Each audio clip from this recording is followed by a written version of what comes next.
Ah, moi, j'ai adoré la formation. Alors, si tu veux, je peux te faire un tome, un livre, vas-y.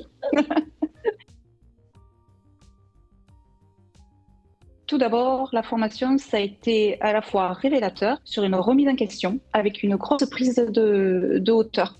Je l'ai dit plusieurs fois, mais effectivement, je trouve qu'on est tout le temps la tête dans le guidon et on pense bien faire les choses, hein, mais on les fait ou on va pas jusqu'au bout des choses, hein.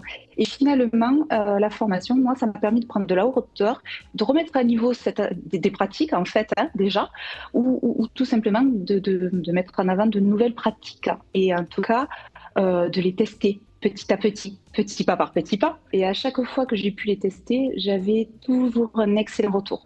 Donc, au fur et à mesure, soit j'ai aligné certaines pratiques, hein, soit j'ai changé complètement. Et effectivement, aujourd'hui, et pourtant c'est allé très vite, hein, mais en quelques mois, on voit complètement la différence, hein, sur les ressentis, même quand on discute, hein, quand on a des directeurs qui viennent nous voir et nous disent mais comment t'as fait? Et ça, tu te dis waouh, ça c'est ta plus belle victoire, hein.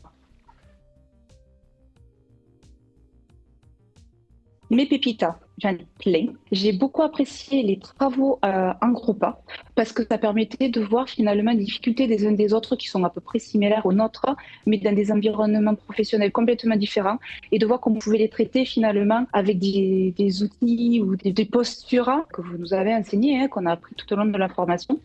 Ça, j'ai vraiment apprécié. C'est un collectif. J'ai bien aimé aussi les modules. Ils sont vraiment bien faits. Et ces exercices de fin de module, pour moi, ils sont hyper importants. Et il ne faut pas passer à côté. Oui, parce que le management n'est pas inné. On a tous des personnalités, mais il y a des techniques de management. Et ça s'apprend. Tout le monde croit, oh, mais moi j'apprécie les gens, j'aime discuter avec les gens, je suis un bon manager, je suis ouvert, j'ai la porte ouverte, tout le monde peut venir. Eh bien, c'est pas ça être un bon manager. Et un bon manager, ça s'apprend. Il y a un savoir-être et un savoir-faire. Et ce savoir-faire, ça se cultive. Il faut voir, rencontrer des personnes et absorber les connaissances des autres et les pratiques. Et si aujourd'hui je devais dire formez-vous, bah, j'irai voir les facilitatrices parce que je pense qu'à un moment donné, quel que soit le niveau du manager, quelle que soit son expérience professionnelle, c'est toujours bien de faire un petit arrêt sur image, hein, de se reposer les questions et de regarder les nouvelles pratiques, hein, parce que les gens évoluent, les personnalités évoluent, la société évolue, et je crois que c'est super important de toujours s'adapter. Il ne faut pas rester figé.